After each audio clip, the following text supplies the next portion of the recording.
Para warga Jawa Tengah terdampak proyek pemerintah berkumpul di Kota Semarang membahas keterkaitan antara korupsi dengan darurat iklim. Diskusi dalam rangkaian peringatan Hari Anti Korupsi ini digelar di Gedung Balai Bahasa, Mangunharjo, Tembalang, Kota Semarang, Kamis, 18 Desember 2025. Selain dari warga Jateng, acara bertajuk Korupsi dan Darurat Iklim menghadirkan pula para tokoh nasional seperti M. Bushro Mukodas dan Ferry Amsari. Ada pula jaringan masyarakat sipil seperti dari Tren Asia yang diwakilkan Zaki Amali, Sekretaris Jenderal Transparency International Indonesia Danang Widoyoko.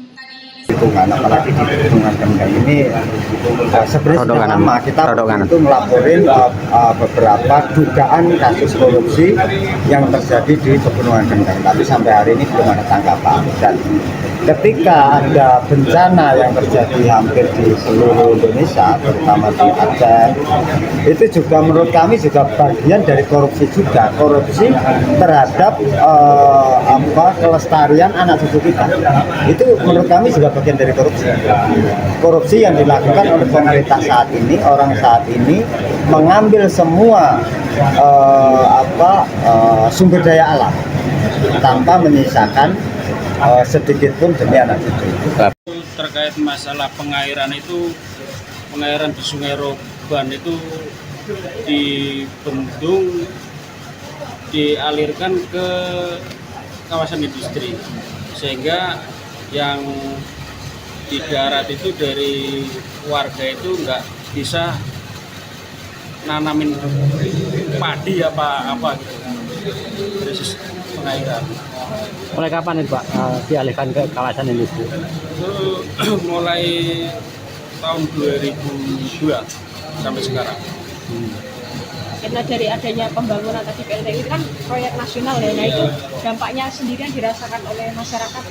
Ya, bahwa di kampung itu udah sangat panas dan itu polusi itu yang keluar asapnya itu di debu kan, di tanaman di apa itu kan agak gosong apa gitu. Masalah untuk nelayan yang mencari di laut itu udah nggak bisa leluasa nyari di sana kemari karena kehalangan itu kapal tongkang yang bawa batu bara itu. Sampai rakyat nggak punya rumah kan berarti korupsi rumahnya kan. Maksudnya kalau di Tabir sendiri saat ini kan ya kita masih di bintangnya. Intinya nggak ada kepastian hukum ketika kita mau digusur ke Kalimantan kan belum ada regulasi yang jelas. Pun sama di laut di ruang tangkap kita nggak ada kepastian hukum yang jelas. Artinya kalau ada PLSD, pelabuhan harus digusur ke tengah atau harus diadaptasi mandiri. Itu dulu bisa diuntara karena Bisa diuntara karena kita bertahan, kita nggak mau direlokasi ke Rusunawa. Karena kita nelayan harus kita tempat. Oke, nah dan Untara itu sekarang masih tempat yang sekarang di tempat itu terancam juga itu ya? Ceritanya kan Pemkot itu kontrak atau sewa ke BPWS 5 tahun. Setelah 5 tahun kan sampai sekarang belum ada cerita kabar yang bagaimana teman-teman dari sini ya berupaya menanyakan memperjelas instruksi gimana. Korupsi ini semoga cerita-cerita bencana dengan seberapa ada di mana anti korupsi internasional, tapi kan tanggal 9 banyak pemerintah banyak bikin kegiatan gitu kan, dan seringkali seremonial gitu ya.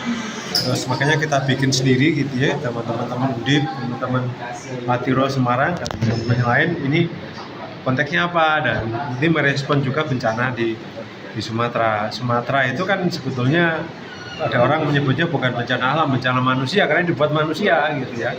Artinya kalau alam dia mungkin bisa aja dan besar, tapi korbannya akan banyak.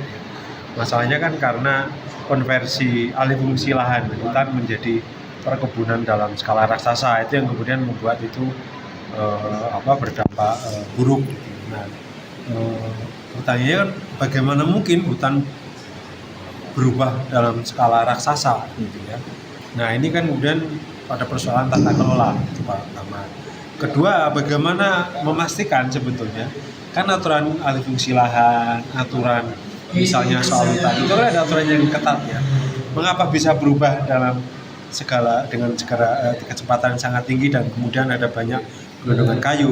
Lagi-lagi ini tata kelola dan persoalan korupsi.